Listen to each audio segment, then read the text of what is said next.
Hello. Okay, so chapter 8 is going to deal with what are called long-term operational assets. Now, asset companies use assets obviously to produce revenue. That's why they invest in them. Some of them are current assets.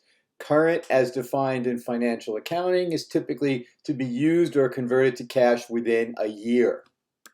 And then there are long-term operational assets. Long-term takes us past current, so more than a year. Now, there are two types of assets. There are tangible assets. And the word tangible means physical presence, touch, taste, feel, smell. And then there are intangible assets, which are the reverse. Essentially, rights or privileges. Under long-term tangible assets, number one, obviously, property, plant, and equipment. That means equipment to be used in production, plant, factories, buildings, land, equipment. All of that is property, plant, and equipment. Those assets get depreciated. So let's talk about depreciation for a minute and what that means. Some people think that depreciation means the loss of use or the loss of value. Technically, that's not true. The accounting definition of depreciation is it's the periodic recognition of the expense of a long-term asset.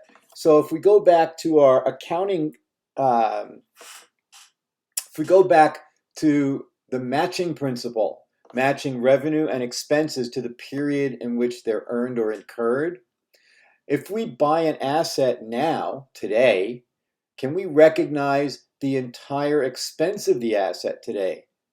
Not necessarily, because if we're going to be using it for more than a year, we need to recognize the expense of that asset over the period of time that we're going to be using it, which means in the case of depreciation, the life of the asset. So we're going to take the expense of the asset, divide it by the number of years of useful life, and recognize depreciation expense each year that we're using the asset. Number two is natural resources. Nature, things that occur naturally in the world. So minerals, oil, natural gas, timber, diamonds. The term used to recognize expense for natural resources is not depreciation, it's depletion. Of course, accounting has to give you more than one term, right? And then there are intangible assets. Those are the things, again, you can't touch, taste, or smell. Those get amortized. So we have depreciation for property, plant, and equipment. We have depletion for natural resources, and we have amortization for intangible assets with identifiable useful lives. Now, there are also intangible assets like goodwill that don't have a life. They're indefinite. And where there's an indefinite useful life, we don't have amortization, but what we have is something else that we're going to talk about in a little bit.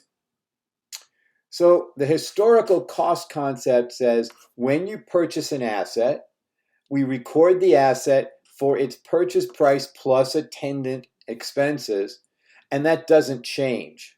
That amount stays on the books until the asset is either thrown away or sold. Now, with regards to a long-term asset like buildings, obviously you have a purchase price, but you've also got sales taxes. You have to do a title search to make sure that the person you're buying the building from actually owns the building, right? You have transfer documents. You're probably going to have realtors or attorney's fees or both.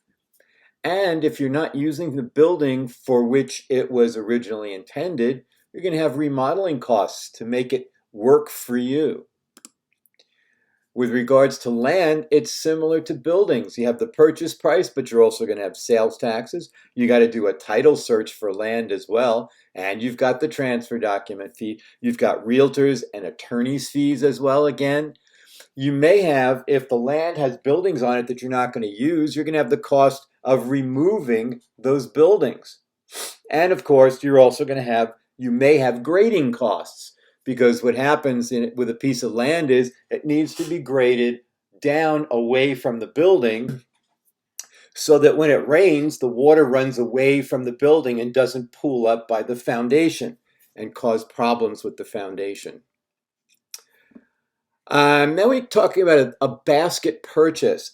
Basket purchase means I'm paying one price for more than one asset.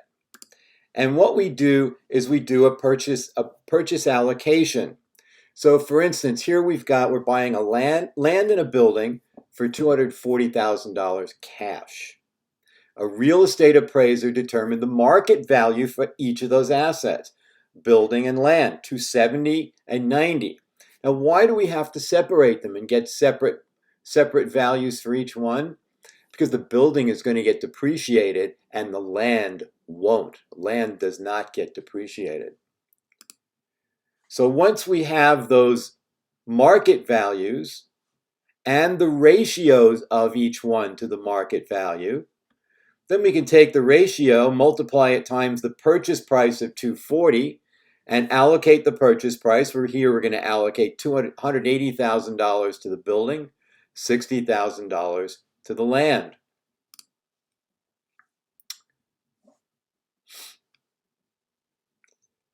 Assets suffer from wear and tear. Here they're implying that loss of use idea, but that's really not the purpose of depreciation. The amount of an asset's cost that is allocated to expense during an accounting period is called depreciation expense, like I said before. The expected market value, now you can think in terms of salvage value, which is what they're talking about here. You can think about the Blue Book value. For those of you who are familiar with Blue Book, there is a book that gives the value of used cars. It's called Kelly's Blue Book. And that tells you at any particular time in the life of the vehicle, what's it worth? That's its salvage value. The total amount of depreciation a company recognizes for an asset is its depreciable cost.